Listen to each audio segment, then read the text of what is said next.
Hi, Roland. This is your baby sister, Margie, the youngest of the 8 children in our family. I'm all grown up now, and I'm here with our brother, Paul, in Seoul, South Korea. Warnie would love to be here too, but was not able to travel. We are the only siblings alive. How I wish I could remember you, Roland.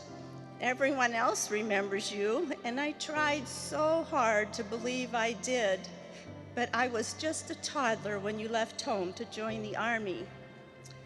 As a young girl, I would stare at your picture and think about you.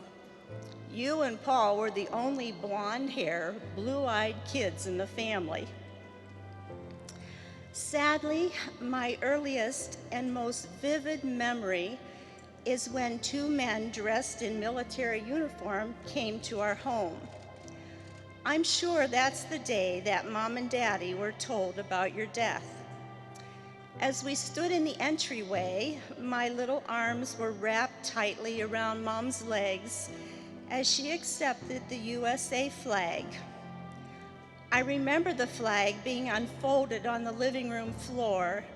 It was so big and it seemed to fill the room. I probably sensed the sorrow that also filled the room that day. Even then, Roland, I don't believe our family ever gave up hope of your return. Paul remembers the day you left home.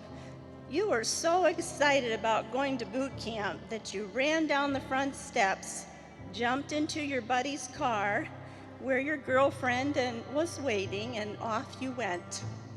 You never looked back. Paul looked up to you so much. You were the trumpet player, the track star, the great swimmer. He remembers walking to church with you as you carried your trumpet. Paul loves to reminisce about your athletic ability. When you were running in a race for state championship, one of your shoes came off, but that did not stop you. You persevered to the end. I'm so happy to tell you that Paul was proud to follow in your footsteps. He ran track, was a great swimmer, and to this day can play his trumpet with class.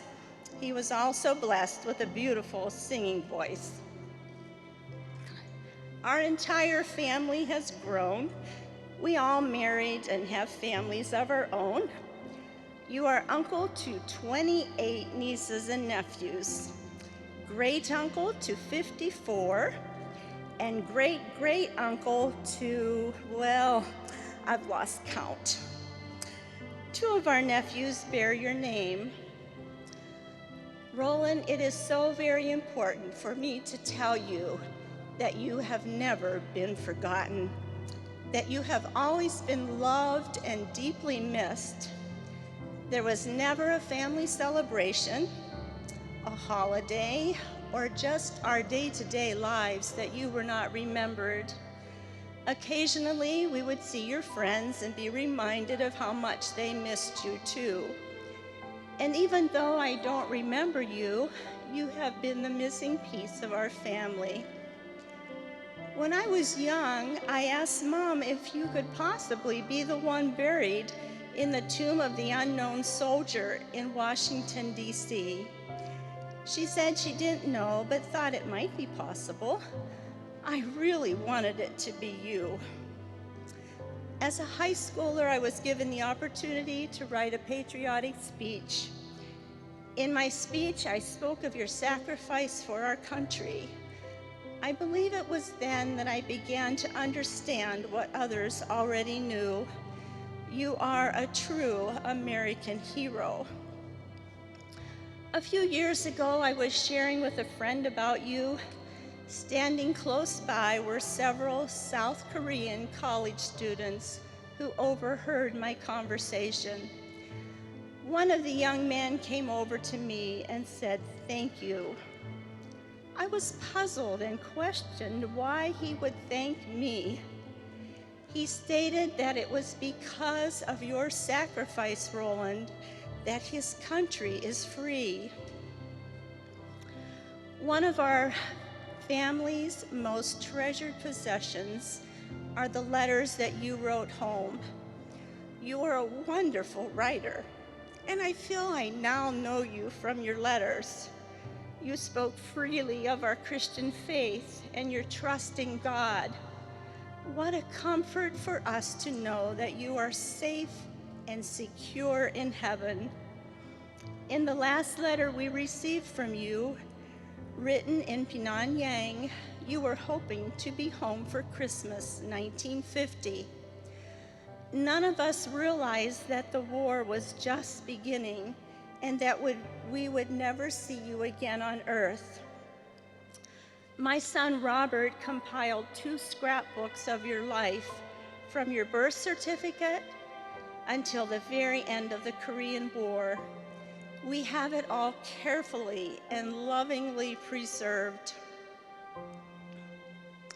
Roland, if only God would give you a glimpse of today. Paul and I are so blessed to experience and see the freedom that your sacrifice gave to the South Koreans. They too have been truly blessed because of you. We are here for the sole purpose of honoring you and all the fallen heroes. Your sacrifice has not been, nor will it ever be forgotten. Until we meet again, dear brother, I remain forever grateful and proud baby sister, Margie.